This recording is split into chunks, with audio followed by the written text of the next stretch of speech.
Hey Frogs fans, from the Roxa Media House studios here in Fort Worth, Texas. It is Friday, December 20th, and this is your host, Coach David Roditi from the TCU men's tennis team. And I'm Lee Taylor Walker with the TCU women's tennis team. Hey, we got a lot going on. We got the football bowl game prep underway. The Carter boys going down to the New Mexico Bowl, taking on Louisiana December 28th. Men's basketball gets back in the win column with a strong win over South Alabama with Ernest Uday getting himself a double-double, and Bashawn Alette and Trey White leading the way with one more non-conference left before league play. And what about women's hoops? On fire in Fuego, heading down to Orlando to start Big 12 play. Number 12 in the country, 11-1. Watch out, Mickey Mouse. We've got Donovan, Hunter, and Una Jovanovic in the studio today. We also have postseason honors for volleyball and our women's soccer as well. Will we have enough time to cover all those? Probably Yeah, not. we do. There's so many. We're also going to be joined TCU women's senior diver Anna Kwong takes gold medal in USA Diving Winter Nationals. Number 1 diver in the country in the 3-meter springboard. We start with football and women's basketball when we return, but first, a word from our sponsors, Richard's Rainwater, right here.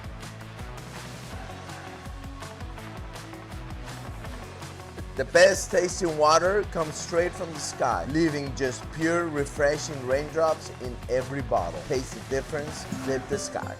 What do you see when you look up at the clouds? At Richard's Rainwater, we see the greatest source of pure, delicious water looking right back down at us. We've invented a simple, powerful technology to collect and bottle rainwater. Our process begins with the rain.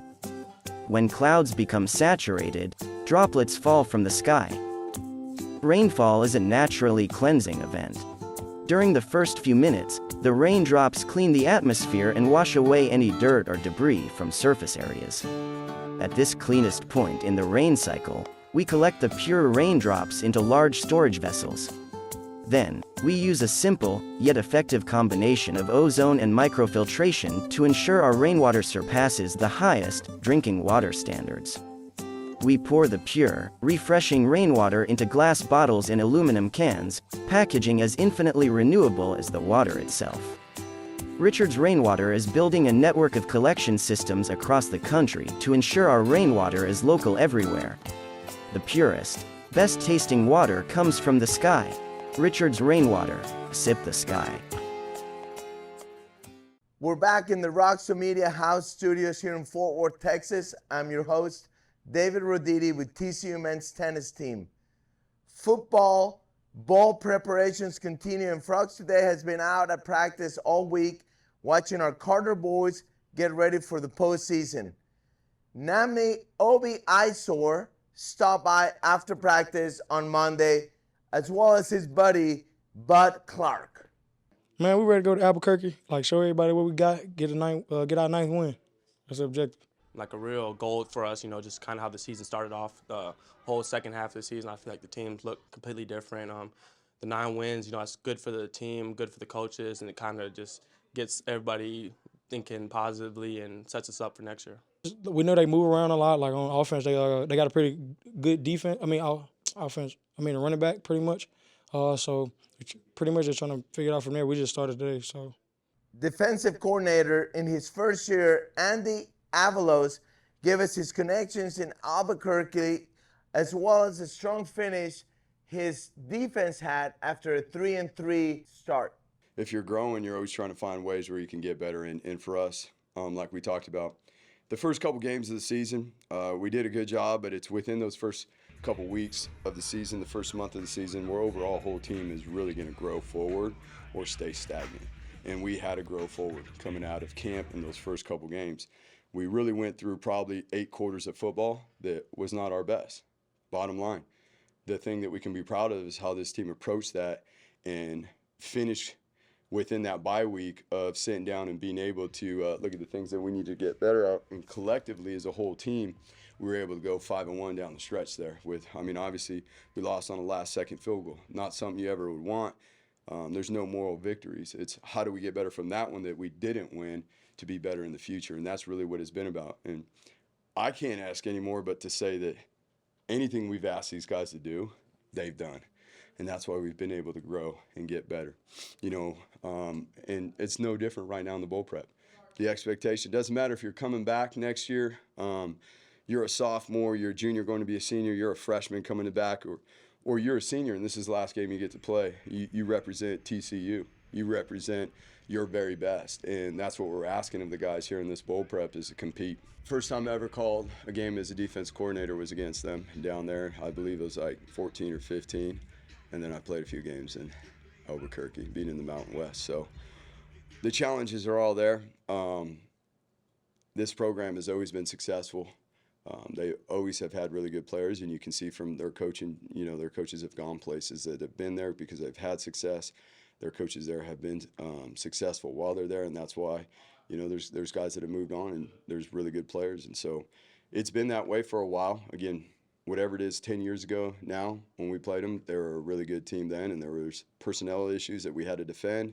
There was run game issues that we had to defend, and it will be no different in this matchup. On the other side of the ball, tennis player and offensive coordinator in his second year here at TCU, Coach Kendall Briles spoke to the media. The whole deal with bowl games is just whether or not you feel excited to play, and I think our guys are really excited to play. And we got some young guys that have stepped up. Nate Palmer's done a really good job at the running back position, and obviously he's going to get some carries. So the guys are excited. They're practicing hard. We got a really good opponent, and the practice has been really sharp. They've been good. Their D-line is good. They're physical up front. They play multiple guys. The secondary is very active, and I had one linebacker that went in the portal, but the linebackers have got some size, and they move around. They don't do a whole lot. They're just out of whack as far as schematically, defensively, but they play really, really hard, and they play well to the defense. So I think they've done a great job all year. I think they're a top 50 defense in the country. So we got our hands full. They got good players on that side of the ball, and especially with what happened to them late in the year, they're going to want to prove themselves. It was great to see what we did. We fell short, in Waco, and it was a close game. The ball just didn't go our way that night, but I've been really, really pleased. We went to Utah, and really Coach Dykes did a great job with the team about just laying it out in front of the team with our turnovers and our turnover margin, and having too many on offense, not getting them on defense, and we flipped that the back half of the year, and that gave us a chance to go win football games. And so it's huge. And then once you get momentum, whether it's in a single ball game or throughout the course of the season, you got to try to keep it and roll with it. And our guys did that. And so playing at a confident level, and that gives you a chance to win every game.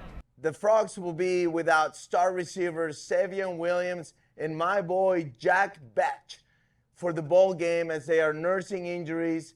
But that means more reps for J.P. Richardson and Eric McAllister in New Mexico. And they stepped up in the press room after practice yesterday.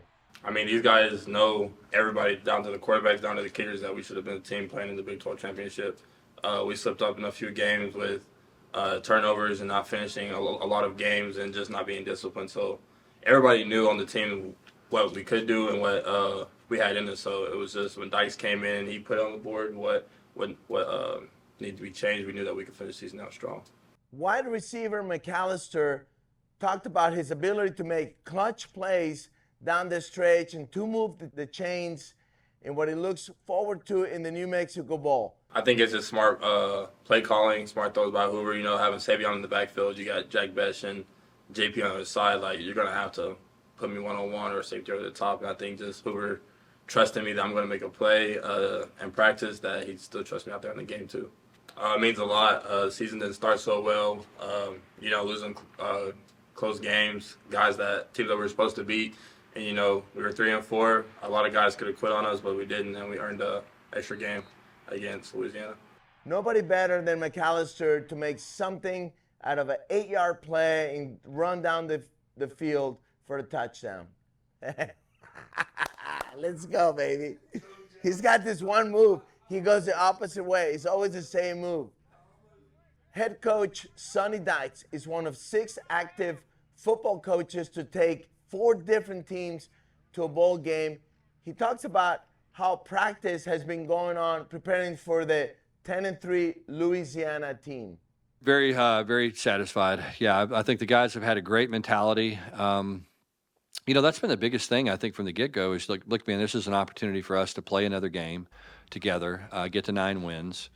And as I said over and over and over again, these guys like each other, genuinely care about each other. And so, they want to be together and they want to make sure we send the seniors out with a win. And so I think they're highly motivated and take a lot of pride in going out there and having a chance to perform at a high level. And it means a lot to them to play in a bowl game and to, have a chance to compete and as I said, get to 9 wins. And, I think it's important, and the guys have treated it that way. We've had a great mentality. They've enjoyed practicing. They've worked really, really hard. It's been fun to see, and like I said, man, I'm excited. Excited to go to Albuquerque and excited to watch us play because I think they're excited. A good football team. Yeah, really a team that really runs the ball well, dangerous, athletic. Can create a lot of havoc defensively. I think they got a good front. I mean, they're really, really good. They do a nice job pressuring the quarterback, really do a good job on third down. Got a good package. I mean, they know what they're doing. They're good. They're well coached. They play very, very hard, and they're a really, really good football team. You turn the Wake Forest film on, you go up there, and I mean, they just physically dominated those guys and on both lines of scrimmage. And, they've kind of done it all year. And so very, very dangerous football team, good skill. Like I said, really, really do a tremendous job running the football and do some things, nice things off the run game. So, yeah, good football team that, man, it's hard to win in college football, and they've won 10 games. And so anybody that does that, I can assure you, has everybody's attention and everybody's respect. Coach Dykes talked about some players that we may be seeing more of in this bowl game, but excited about the experience that have built throughout the season. Yeah. I think you'll see, obviously, Blake now will be big. Blake's obviously got a lot of experience, and that's what's great about Blake. I mean, he'll kind of plug and play, I think, there. And then we'll bounce some guys around. I think you'll see Jordan Bailey on the field more, which we've wanted to figure out a way to get him out there and playing more. And so, the good thing is we got lots of good options and excited about those guys. Obviously, John Paul will play a big role, as will Eric McAllister. And so, those guys, fortunately have made a lot of plays, and we're relying on guys that have experience and have made plays. And so it's not like we're having to play with somebody that hadn't done it before. As bowl season continues and the college football playoffs get started this weekend, Coach Dykes spoke to scheduling and what needs to take place for us to get back into that college football playoff scene. We would like to think that we're a program that has a chance or an opportunity to compete for the college football playoff year in, year out. Okay? The best way to get there, it's proven, is to, number one, play 8 conference games. That's the best way. I'm hoping somebody in the Big 12, I'm hoping somebody gets hit by a meteorite that has that written on the meteorite or something, that they realize pretty quickly that we are hurting the member institutions and the student athletes in our league by playing non-conference games. I hope somebody at some point recognizes that. Okay, that's a starting point. Then I think that scheduling becomes the next biggest thing. You know what I'm saying? And so, my guess is SMU feels just like we do now after the success they've had. Okay, they're a team that feels like year in, year out, they have a chance to compete for the college football playoff. Well, it's not very smart for those two teams to play each other. And it's great for the fans, great for tradition, great for this, great for that, not great for the institutions. And so, that is unfortunately the way things are in college football. Now, my hope is that there will be some standardized system. In other words, I don't care if you go to 12 conference games, make everybody do it. Okay, I don't care if you go to 9, 8, 6, 10, whatever, make everybody do it. I would make everybody play the same number of Power 5 games. We're playing 2 Power 4 teams next season, and we're playing 6 home games. My bet is that we're the only college football team in the country doing that. That's a Power 4 team. I bet there's not one other team doing that. So we are significantly hurting our chances of getting the college football playoff by our scheduling. I mean, it's just the truth. And so, because nobody else is doing it, why would anybody else do that? I mean, if they thought it was going to benefit them, they would do it. Clearly, they don't think it's going to be good. That's why no one else is doing it besides us. So, having said all that, I mean, scheduling is a big deal. And so I think it's like anything. You have to weigh the pros and the cons, and you have to decide at the end of the day what puts the institution in the best chance, gives them the best opportunity to succeed at the highest level.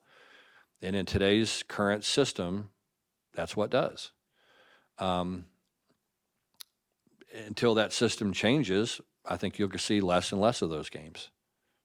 You know, and I think, I don't remember who it was. Maybe it was Nick Saban talking about it with Alabama not making the playoff or something. You know, you're encouraging people not to play really good out of conference games. And I think that's true. Now, again, that can be mandated.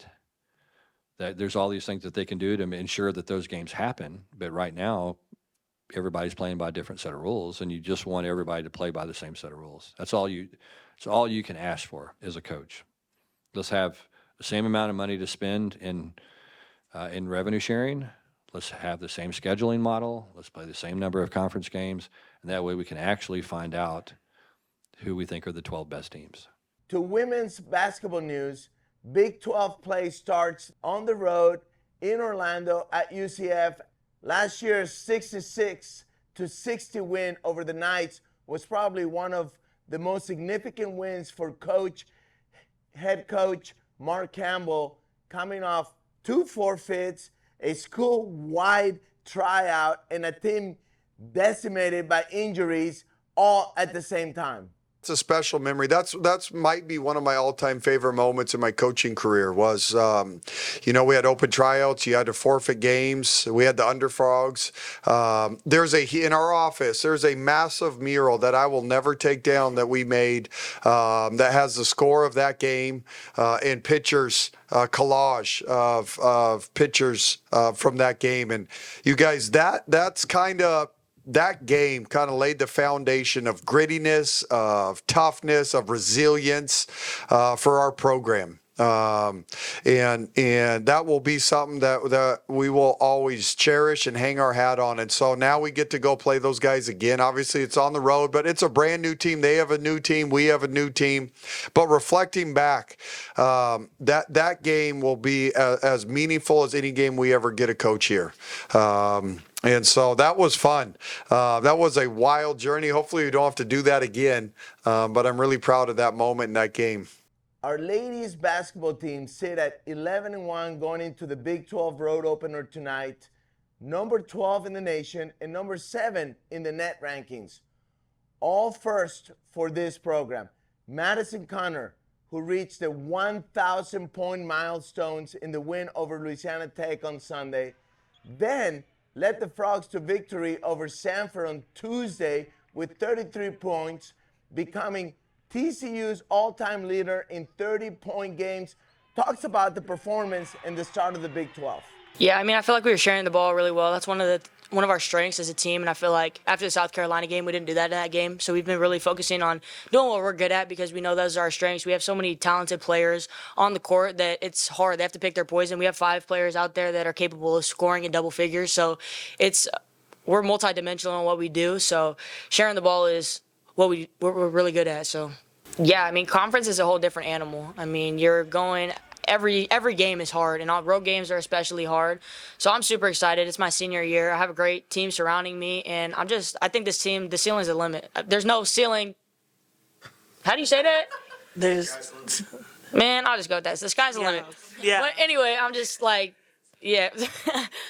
So I'm just like super excited for this team because we're capable of so many things. So just going into this and kind of just seeing where we're at, and I think that we can win a league title. So kind of just having that little chip on our shoulder day to day. So I'm super excited. On last week's episode of Frogs Today, Agnes Emenopu Donovan Hunter and Una Jovanovic hosted the show, and our State of the Frogs host, Bingo Mariex, sat down with Hunter and Jovanovic about their time at TCU and the team. Bingo Mariex here with Frogs Today, and I'm sitting here now with Una and Donovan. Thank y'all for coming in, talking with us, and let's just talk about the season a little bit.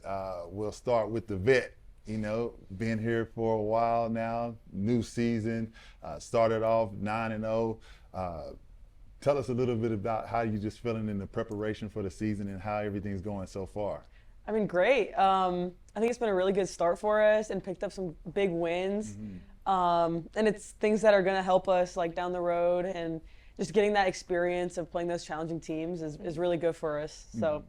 And Donovan, with you at such a young age, you've been experienced in Oregon State and then coming to TCU now. You've played in some big games. So just talk about your experience and just your adjustment from coming from your last program to coming to TCU and that experience for you. Yeah, I mean, being young, it's really just being there to grasp as much information to grow for the next years. So going from one organization, it's just a totally different system than it is here. So being in these big games, you know, playing, you know, the South Carolinas and the Notre Dames with different teams, it's just a different experience with a different system. So I think it's good just personally for me just to grasp different information in a different lens, in a different situation.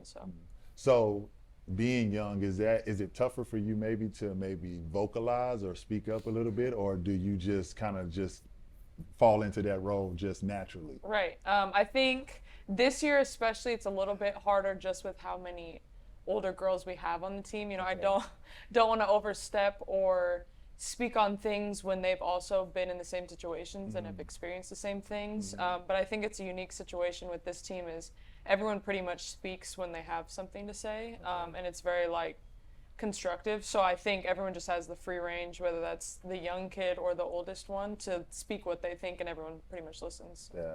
So Una, with you, like as far as your leadership, are you more vocal or are you more of a just watch what I do and lead by example type of player?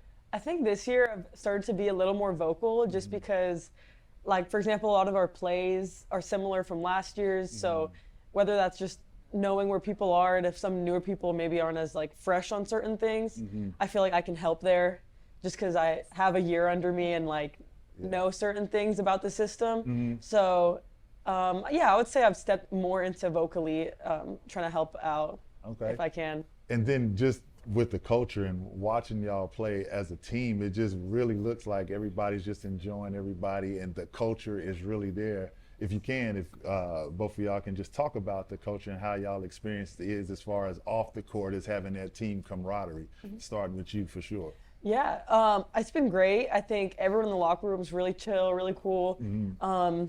And really it's been no problems. It's been really smooth like the whole time. And I think we have a lot of good, like really people who love basketball and work hard, and it's a lot of us. So like all of us really. So yeah. Yeah. And so Donovan, with you, your experience as far as the culture with the team and just the off, you know, being cool with everybody, because it seems like y'all just have a lot of fun and just enjoy each other. So talk about that. Yeah, it's a cool team. I think it's normalized for us to think like, oh, everyone gets along and everyone is pretty much cool with each other, because that's our normal. But just getting, you know, that external things from other teams and seeing that, you know, they have issues as well. It's like, oh, it's normalized in our locker room where it's very normal and very welcoming. So I think I'm grateful at least to have a team where I know like each day when I show up to practice, I have no issues with any of the girls, and everyone's going to be really positive towards each other. So. And I mean, of course, the last game y'all played, biggest game probably of a lot of the season as far as with South Carolina defending champions. How was that energy? How was that process and starting to play them, getting to play them, and then afterwards, what is the takeaway from that and moving forward, getting ready for the Big 12 play? What is y'all takeaways from that? Yeah, I mean, the atmosphere was really cool. I think when you step onto the court, it's pretty much tunnel vision. So you can hear the crowd in certain moments, but you're really just focused in on the game. It obviously didn't end in the way that we wanted it to, but I mean, Mark's always said that this is why you schedule those games early on. You'd rather learn a lot about your team and what you need to improve on early on rather than when March hits and you're kind of put in a pickle. So as much as it's a tough loss, I think the whole team's grateful that we're able to just find the things that we can grow on and improve and just continuously get better. So. And how about yourself as far as that experience? I think, would you say that's one of the biggest games you played in as far as just the expectation? Yeah, I mean, the crowd, the stage, being at Dickey's, there was a lot of fans for their team too, so you could feel it. You can feel the energy of the fan base. Like, definitely that was the biggest show out I've ever had here in my 2 years, but for sure. And I mean, playing someone as good as them, like two natties in the last 3 years, I'm pretty sure. So yeah, really big game. And that's 8,000 people. I've never played in front of 8,000 people. That's a lot of people, right? And so I know with you, Donovan, you played against them last year at Oregon State, and then you played against them then again this year. Just tell us a little bit, if you can, about like what is the difference that you've seen as far as in your game, as far as last year and then this year? Because your roles are probably different, or would you say the same? I would say the roles are a little bit different.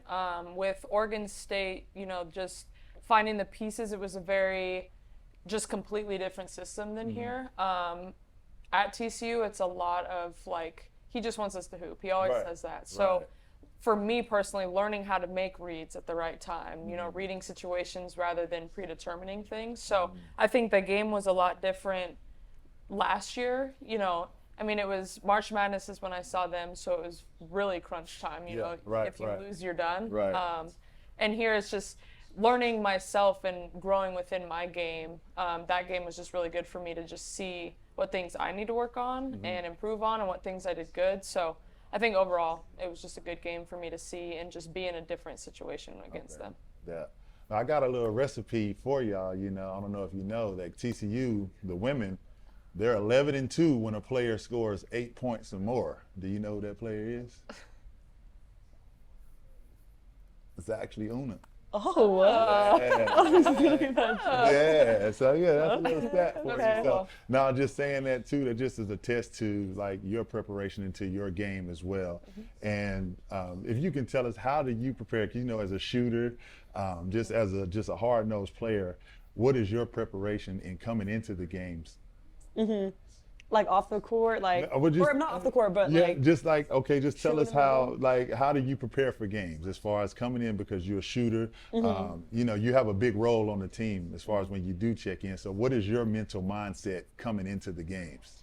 Definitely trying to read the flow of the game and see kind of, you know, when you do get to check in, you get to watch and see the vibe of the game. So just trying to impact in as many ways I can when I do check in. And I would say as far as preparation, like making sure I get my shots up, even if it's a game coming up, just getting loose, feeling comfortable, and making sure I have fun with it. That's another big thing. And So do y'all have, like in preparation again, do y'all have a set amount of shots y'all shoot as far as like, you know, I'm gonna get up 200 shots or I'm gonna get up 300 makes or anything like that? Do y'all prep like that, or is it different? I don't have a specific number, but it ends up being in the like hundreds range, like 3 to 400 or so.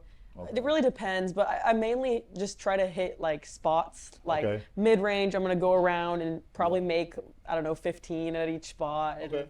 And then same for threes. So it's more like a feel thing, but it ends up being high in volume at the end of it.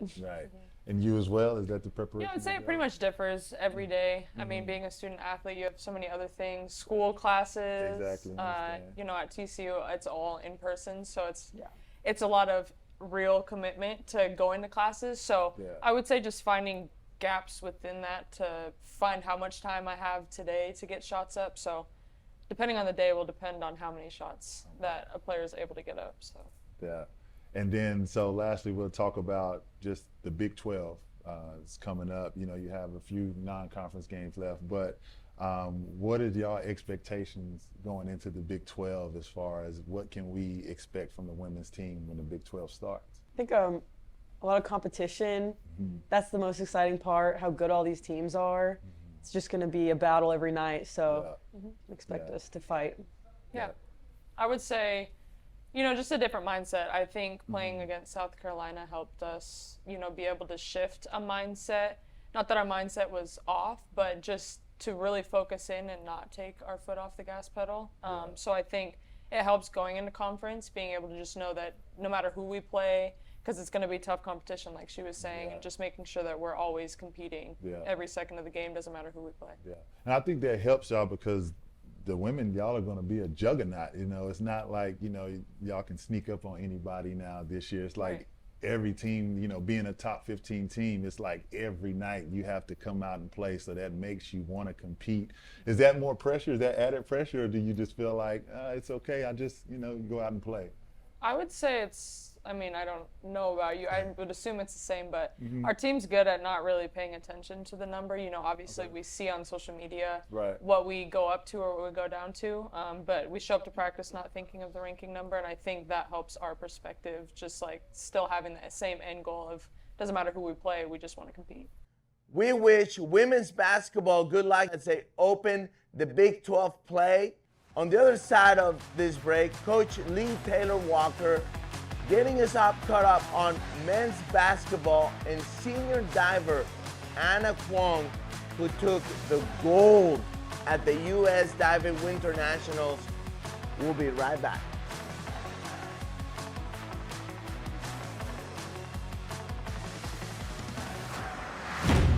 Energy does everything for us. It's all-encompassing. We're all benefiting and affected from it. And it is something that we all need to know about. It is the glue that holds everything together. TCU is powering what matters, our future. We don't just talk about what's needed, we focus on results. The Ralph Lowe Energy Institute is creating a world where energy is affordable, sustainable, and reliable. All right, hey, we're back here at the Roxo Media House Studios, and I'm Lee Taylor Walker with women's tennis. Let's talk about men's basketball. Coach Dixon shut them down the other night. Look at the defense, holding South Alabama to less than 50 points with a 58-49 win, improving to 6-4 on the season. Back in the win column, we got a double-double from Ernest Uday Jr. I really loved our patience, honestly. Honestly, for me, everything tonight was really on the defensive end. You know, like you said, it gets really annoying when you're sitting there guarding for 30 full seconds. And obviously, the worst thing you could do is, like Tracy said, wither, give up a shot, foul. So honestly, tonight I really loved our patience. You know, we came out in the second half, you know, made adjustments. They beat us a lot on back doors to come out in the first half. We talked about it going into the locker room. Obviously, that really breaks down when you're guarding. But like I said, our patience, you know, not withering, not giving up, making sure we're staying solid at the end of the clock and just getting a stop. Like I said, these are my teammates. You know, it's nothing I really don't see in practice. You know, every day we practice. They're practicing hard. Everybody's practicing hard, like I said. So, again, when we come out here to play a game, you know, like I said, is this what we work on in practice, the same effort that we're giving in practice every day, making each other better. We come out here able to play against another team and put it on display. So, I mean, I'm proud of all those guys. You know, and again, like you said, stepping up to when your name's called and doing whatever you got to do to help the team win. Uday finished with 10 points and 11 rebounds. Coach Dixon continues on that result and how the team is adjusting to some injuries in the non-conference so far. The message I gave to our guys was we just beat Xavier. They're a very good team. We lost to a good team. Vanderbilt is way better than they were supposed to be. And we were up. We had our opportunities. We were very good. But I think we just wore down, and we didn't have bodies at the end. I mean, Trey we couldn't put back in the game. Brendan we couldn't put back in the game. And Frankie was playing it has to be, and Noah is not right. So I mean, you know, this is the thing we've had. No one cares about excuses. Mike Xavier just lost, I guess, one of their best players today. I heard. You know, it's just it hasn't been perfect. We went young, and then we've had a lot of different changes. But you know what? You can't win every game. You're gonna mess up some. We've hit our limit on losing some neutral court games. So we got to win our home games, which we've done, and we've got to battle. And you know, if you defend like we did, and continue to get better as we get our more depth back, we will win games, and we will win home games, and we will give us chances on the road. So we were very good offensively in the Xavier and the Vanderbilt game, but we didn't today, and there's some reasons. I don't know what Noah, he just didn't feel right, and but we had to have him out there. So Brendan makes it a whole lot different offense, and I'll take this win, and we'll go figure out, and I hope somebody zones us here real quick with our whole team and everybody healthy. Ernest, let's not forget Ernest. He had 11, he had double, and he's a junior. Didn't play at all as a freshman. He's getting better. I should have mentioned him more. Even in the afterwards, I think I somehow overlooked a double with the team in there. So he had some big blocks down the stretch, and he got the offensive rebounds that we've been talking to him again. We got to get him to get more. We got to get him to finish more. We're going to work on it tomorrow. We're going to work on it the next day. We're going to work on it because every day is an opportunity for him to get better. Vashana Lett and Trey White led the team to the big win with 14 and 13 points on the night. I feel like it was good. Our emphasis this week was, not withering at the end of shot clocks, finishing off possessions. So, it was on top of our mind the whole night. So when it gets to like 10, we know okay, it's time. Late shot clock, just don't wither. Can't foul. Don't foul, get the rebound. So it's been an emphasis all week. So I don't think it really, we've been working on all week. So, we had to come out and execute it. I think we were just staying together. There was a point where one of the huddles, we just was like, man, regardless of the outcome, just stay together, stay locked in, stay solid. And once we all, we're so bought into that and bought into what Coach was saying, it showed. All right, the Frogs take on Montana State on Sunday to wrap up non-conference play before opening Big 12 play on the road, and we'll be there. That's at Arizona on December 30th. Part one of our two-part interview with TCU women's diver Anna Kwong shed some light on her incredible success this fall. Most recently, she stood atop the podium at the USA Diving Winter Nationals. Do y'all know how hard it is to dive? I can barely dive in the local pool here in Fort Worth. She dived at the USA Diving Winter Nationals, competed in 3 events, made the finals in all of them, taking gold in the 3-meter category. That is to say, she's the #1 diver in all of the United States. I don't think I'm the #1 diver in my household. Anna, the women's 3-meter, which is an Olympic event, she takes us through that experience. I am typically a lot better on 1 meter, a lot stronger on 1 meter. And so I didn't really have a great 1 meter competition for me. And so it was kind of a mental battle to convince myself that no, I've been training really, really hard on 3 meter and I've worked really hard for these dives, and there's no reason that I should do worse on 3 meter than I did on 1 meter. And so with a lot of belief in myself and from my coach, I just kept my head down, kept having fun with my competitors, and I had a really good prelim. And then coming back for the final was kind of stressful, the pressure of, I need to do it again. I need to stay in first. I really, really want to medal. I'm capable, but I also mess things up sometimes, and just kind of those fears, working those what ifs out and trying to get those out of my brain. And then I came back for finals, and I didn't have a great warm-up, but then I crushed my first dive, and my second 2 dives were not my best. And so coming back for my third dive, I knew that I really had to bring it home for my last 2 dives, because there's 5 dives total. So then my 4th dive, I did pretty well again. And then my last dive, I had saw my competitor crush her dive before me. And so I was standing on the board. I was like, I am the last diver of this whole meet. I really need this dive to go well in order to perform how I want to, And so I was taking my deep breaths, and I had flopped this dive a lot in training, and in prelims was the first time that I actually hit it in a pretty long time. And so I took my deep breaths.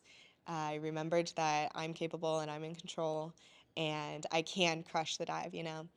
And so then the ref blew the whistle and I started my dive, and I just remembered the corrections that my coach gave me that I hadn't made in the warm-up, and I came out and I just lined up and I ripped it, and it was an incredible feeling, and it was the highest scoring dive in that final, and my first 8s at a USA meet out of 10.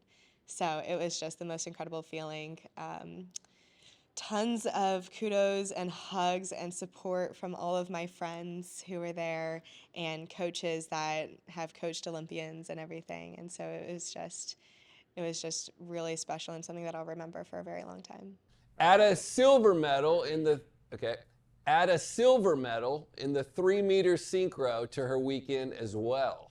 Yeah, no, I was thrilled. So we started on Thursday with synchro, 3-meter. My synchro partner had actually texted me 2 weeks before and just said, hey, do you want to do synchro with me? She's from Kentucky.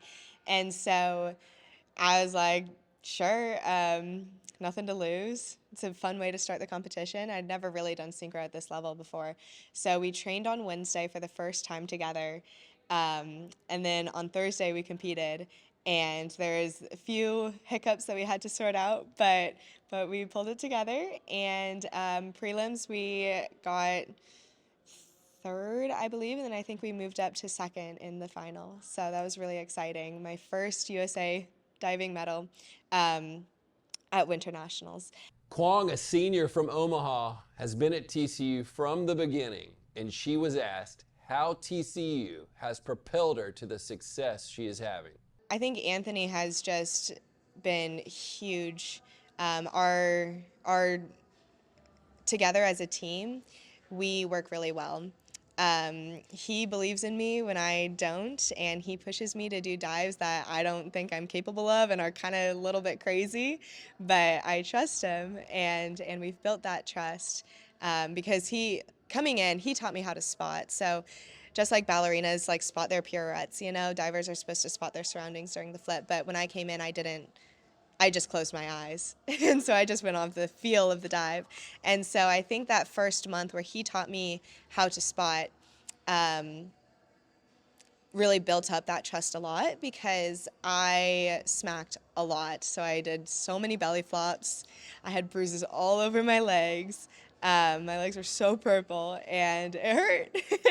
But I trusted him, and I trusted that he knew what he was talking about, obviously, and that after I got through that really painful point in my life, that it would pay off, and it really has.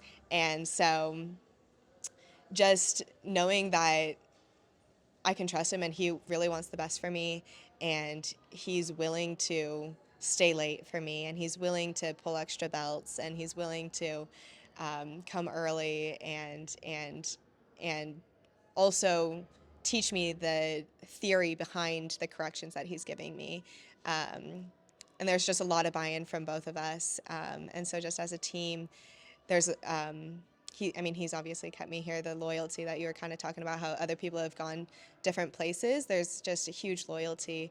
And my coach, Anna, as well. She's wonderful. She's been here 3 of my 4 years.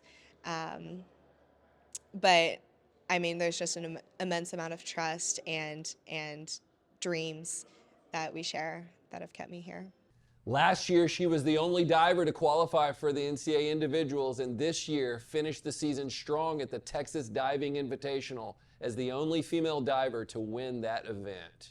It's actually really rewarding to reflect on that journey too, because coming in, I wasn't winning anything. Coming in, I didn't know how to spot. I was smacking.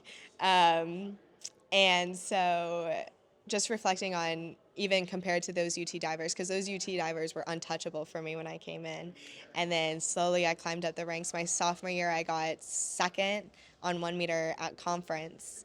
And then this past UT diving invite, I got first on 1 meter, and like there's a couple of Olympians in that event too, and so it was just really kind of, I mean, when you win something that you kind of don't think that you're gonna win, it's always just kind of a shock, and you're just like, did that really happen?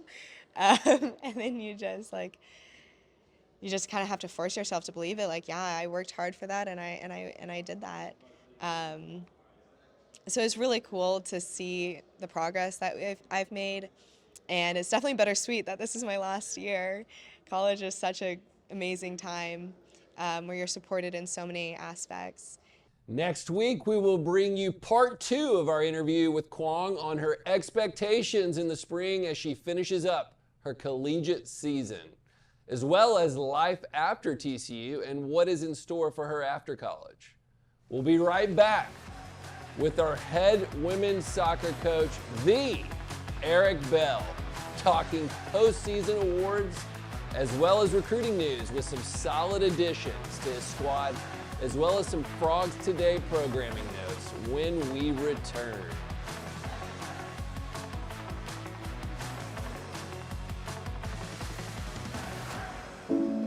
Welcome to the Squire Shop. We're locally owned and operated since 1994. We specialize in the finest men's clothing that the market has to offer at affordable prices with unbelievable service. We do custom clothing all the way to more casual, Peter Millar, Johnny O, kind of everything. Well, my dad's the owner, so I've been around retail my whole life.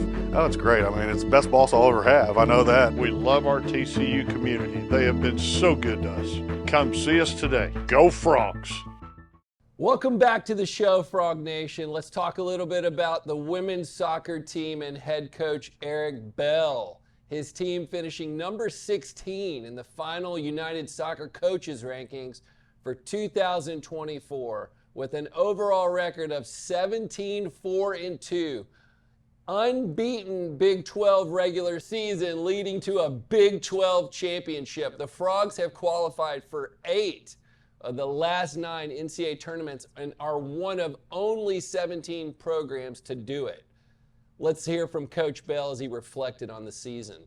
Well, it was a whirlwind with the end of the season to, end of the season meetings with the players to the portaling, right? And then the recruiting as well. And so really busy the last few weeks, and now it's kind of slowed down since classes have ended. So we've done probably those 3 things the most. Let's talk about our postseason awards here for the soccer program with Coach Eric Bell winning his 3rd Big 12 Coach of the Year award. Amazing. And Oli Pena as the midfielder of the year. Unbelievable. How about Bella Diorio, forward of the year? I mean, how many of the year players can we have on one team? Good grief. Let's not forget about the Frogs led the Big 12 with 10 all-conference selections, with 6 being on the first team. The most in program history. And let's not forget about the 5 Frogs on the All-Midwest region team with Pena, Diorio, Seven Castaigne, Morgan Brown, and Caroline Kelly earning all-region honors. Incredible. With success comes individual success, and we had a really good season. Obviously, we went undefeated in the league, and so, I think the coaches recognize their players for what the contributions that they made during the conference play, and I'm really happy for our players because they've earned it. But wait, there's more. Castaigne and Diorio took it a step further, earning All-American honors. We're not going to have enough on the shelf for those 2. Those are the elite of the elite, and hopefully we've over the course of time been able to develop and help kids achieve those honors. And it's time for some of these kids to go into the Hall of Fame, which we don't have a player in the Hall of Fame just yet. So hopefully that time is coming. All right, now that was this season. Let's talk about next season. The Frogs have signed yet another solid recruiting class for the 2025 season. You're going to want to be on the lookout for that squad. Really excited about the kids we have returning and the kids that we're bringing in and the transfers that we're bringing in. And so hopefully we're setting ourselves up for another good season. for sure. We have some really good pieces coming in, and hopefully, as Coach P would say, we can grow them up real fast, and so they can contribute early.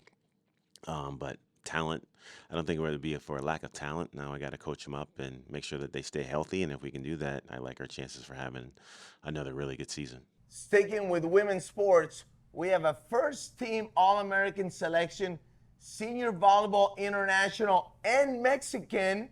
Yeah, vamos. Melanie Parra has done just that in just about everything else in her collegiate career, including leading TCU to a third straight NCAA tournament second round in its first ever national ranking. The historic 2024 season was a record-breaking one as well for her, but bear with us. Oh, do we have enough time? Let's get it started here. The first Horned Frog to be named first team All-American, including multiple All-American awards in her career. She's one of the best, she is the best attacker in the country, as Big 12 Player of the Year and AVCA Southwest Region Player of the Year, with a resume that will leave you speechless. Melanie Parra, more than 500 kills, 669.5 points on the season, leading the Power Four in both categories.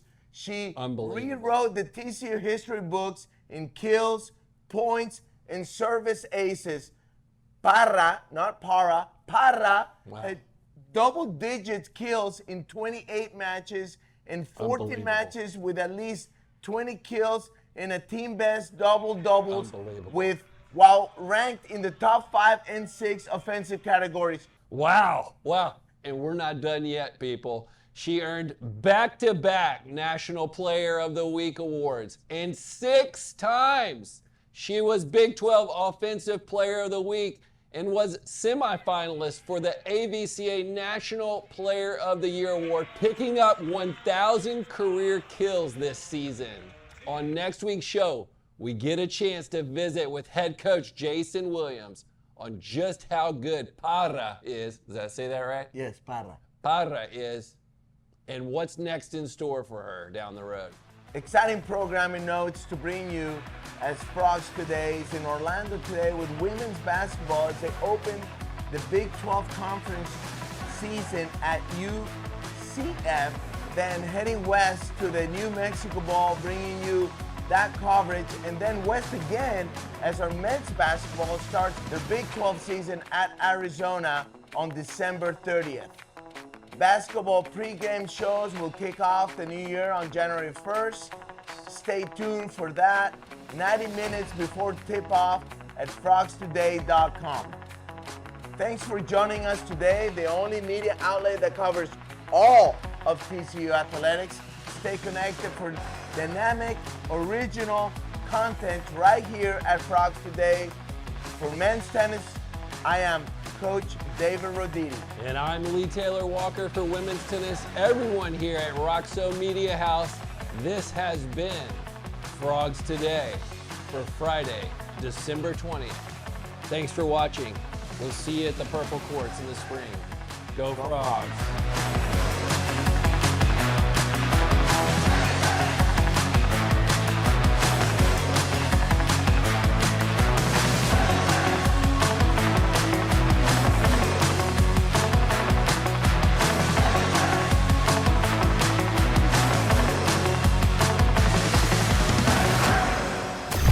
Roxo Media House.